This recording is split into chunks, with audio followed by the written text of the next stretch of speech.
Hello, welcome to new explain video. আজকে solo leveling manga chapter 113 থেকে 115 পর্যন্ত story explain করব। তো চলো শুরু করা যাক। আমরা এর আগের ভিডিওতে দেখছিলাম সাংজিনু শ্যাডো এক্সচেঞ্জ ব্যবহার করে সোজা হান্টার অ্যাসোসিয়েশনের জিমে গিয়ে পৌঁছায়। মিস সাহিন এটা দেখে বলে কিভাবে, মানে এখানে কিভাবে আসলাম। অন্যদিকে সাংজিনু ভাবছিল শ্যাডো এক্সচেঞ্জের মাধ্যমে আমি সাথে অন্যজনকেও নিতে পারবো। আমাদের এক্সপ্লেন করা হয় শ্যাডো এক্সচেঞ্জ এর এই টেকনিকটা। শ্যাডো এক্সচেঞ্জ দুটো গেট তৈরি করে। একটা গেট যে শ্যাডো এক্সচেঞ্জ ব্যবহার করে ইউজার যেখানে যেতে চায়, অন্য গেট সেখানে যেখানে ইউজার বর্তমানে আছে। পরে আমাদের দেখানো হয় সাংজিনুকে, এবং সাংজিনু বলে ঠিক আছে, শুরু করা যাক তাহলে। মিস সাহিন বলে আমি আসার সময় আমার ওয়েপেন আনতে ভুলে গেছি। তখন সাংজিনু মজা নিয়ে বলে তোমার ওই পিকেসটা। এটা শুনে মিস সাইন অনেকটা লজ্জা পায়। তখন সে গিয়ে জিমের ভেতর থেকে একটা সোয়ার্ড নিয়ে আসে এবং বলে চলো শুরু করি। তখনই সংজিনু ইগ্রিসকে সামন করে। ইগ্রিস মিস সাইনকে আহত করতে না পারে, সেজন্য ইগ্রিসকে একটি নতুন সোয়ার্ড দেয় ফাইট করার জন্য।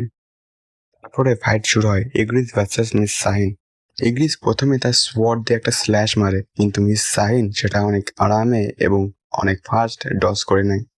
তারপর মিস সাহিন ইগ্রিসের ওপর তার স্পট দিয়ে অ্যাটাক করে, আর এটা ইগ্রিস খুব ভালোভাবে ডজ করে। আর জিমে তারা ফাইট করছিল, তার জন্য জিমটা একটু কাঁপতেছিল। সেটা বুঝতে পেরে মিস্টার গো সিসিটিভি ক্যামেরা চেক করে। সেখানে সে দেখতে পায় জিমে সাংজিনু এবং মিস সাইন আছে। তখন সে ক্যামেরা বন্ধ করে দেয়। তারপরের প্যানেলে আমাদের দেখানো হয় ইগ্রিস হেরে গিয়েছে, আর মিস সাইন ভাব নিয়ে বলে এটাই কি তোমার সবচেয়ে পাওয়ারফুল শ্যাডো। এখানে চ্যাপ্টার 113 শেষ হয়। চ্যাপ্টার 114 শুরুতেই আমরা দেখতে পাই সাংজিনু বেরুকে সামন করছে। তখন মিস সাইন বেরুকে দেখে সেই জেজু আইল্যান্ডের কথা মনে পড়ে গেল। তার মনে পড়তেই সে ভয় পেতে লাগলো। তখনই বেরু একটা বড় হুঙ্কার দেয়। তা দেখে সাংজিনু বলে ওই পিঁপড়াদের রাজা, ওই মেয়েটার যদি কিছু হয় তোকে আমি ছাড়বো না। তখন বেরু একটু রিল্যাক্স হয়ে ফাইট শুরু করে। আর ফাইট শুরু হওয়ার সাথে সাথে বেরু এক সেকেন্ডে মিস সাইনের পেছনে চলে আসে। মিস সাইন তা বুঝতে পেরে তার সোয়ার্ড দিয়ে একটা স্ল্যাশ মারে, কিন্তু সেটা বেরু তার হাত দিয়ে ধরে নেয়। তখন বেরু একটা অ্যাটাক দেয় তার হাত দিয়ে, কিন্তু মিস সাহিন সেটা অনেক কষ্টের ডজ করে। তখনই মিস সাহিন তার সোয়ার্ড দিয়ে অ্যাটাক দেয়, আর এটা বেরু অনেক ভালোভাবে ডজ করে নেয়। তখনই বেরু একটা বড় হুঙ্কার দেয়। মিস সাহিন এটা দেখে একটু দূরে সরে যায়। সাংজিনু এটা দেখে বলে এটা দেখে বোঝা যাচ্ছে এই ফাইটের উইনার কে। তুমি কি এখনো লড়াই করবে? তখনই মিস সাইন তার সোয়ার্ড ডান্স অ্যাক্টিভেট করে আর তা দিয়ে বেরুর উপর অ্যাটাক দেয়, কিন্তু এবার বেরু সেই সোয়ার্ডটাই ভেঙে দেয়। তখনই মিস সাইন নিজের পাওয়ার দিয়ে সোয়ার্ডের ভাঙা টুকরোগুলো একসাথে করে এবং একটা লাইট অফ সোয়ার্ড তৈরি করে, আর সেটা দিয়ে বেরুর শরীরে এপর ওপর করে দেয়। তা দেখে সাংজুন অনেকটা বেশি অবাক হয়। তখনই বেরুর মনে পড়ে অ্যান্ড কুইনের অর্ডারের কথা। এ কথা মনে পড়তে বেরু মিস সাইনের ওপর একটু খুব ভয়ঙ্কর ভাবে অ্যাটাক করতে যাবে। তখনই সাংজিনু সেখানে গিয়ে বেরুকে থামিয়ে দেয়। সাংজিনুকে দেখে বেরু একটু দূরে সরে গিয়ে বলে মাই কিং, আমায় মাফ করে দিন।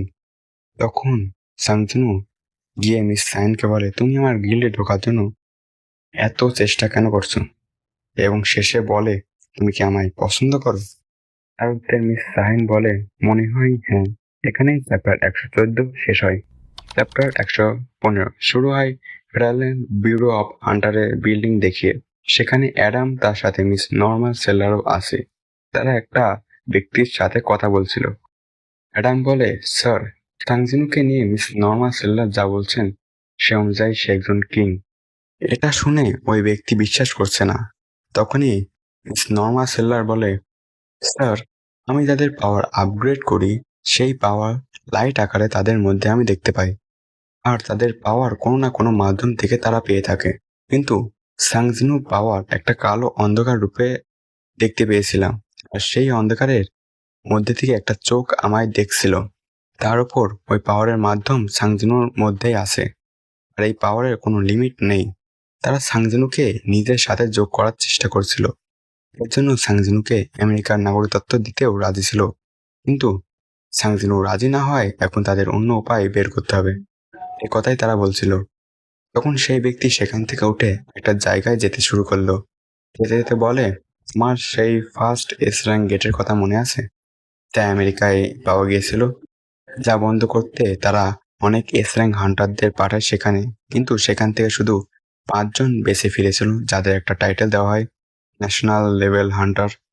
আর ওই গেটে তারা যে মনস্টারের সাথে লড়াই করেছিল, সে একটা ড্রাগন, তার নাম কামিশ। তাকে হারানোর পরে তার কঙ্কালটাকে আমেরিকার একটা জায়গায় সংরক্ষণ করে রাখা হয়। কামিশকে হারানোর পরে তারা একটা স্টোন পায়, ব্রাউন স্টোন। আর এই ঘটনা 8 বছর আগে হয়েছিল, কিন্তু এখনো সেই স্টোন নেওয়ার মতো কোন হান্টার পাওয়া যায় নাই। ওইদিকে সাংজুন নিজেকে আয়নার সামনে দেখছে আর ভাবছে, আমার হাইট আর চেহারা ভালো হয়েছে কোন রকম। তা বলে সে তার বোনের কাছে চলে গেল আর বলে, বোন আমার চেহারা কেমন তা একটু রেট করো তো। তার উত্তরে জিনহা বলে, তুই আমার সামনে লেজ ছাড়া বাদুড়ি থাকবি।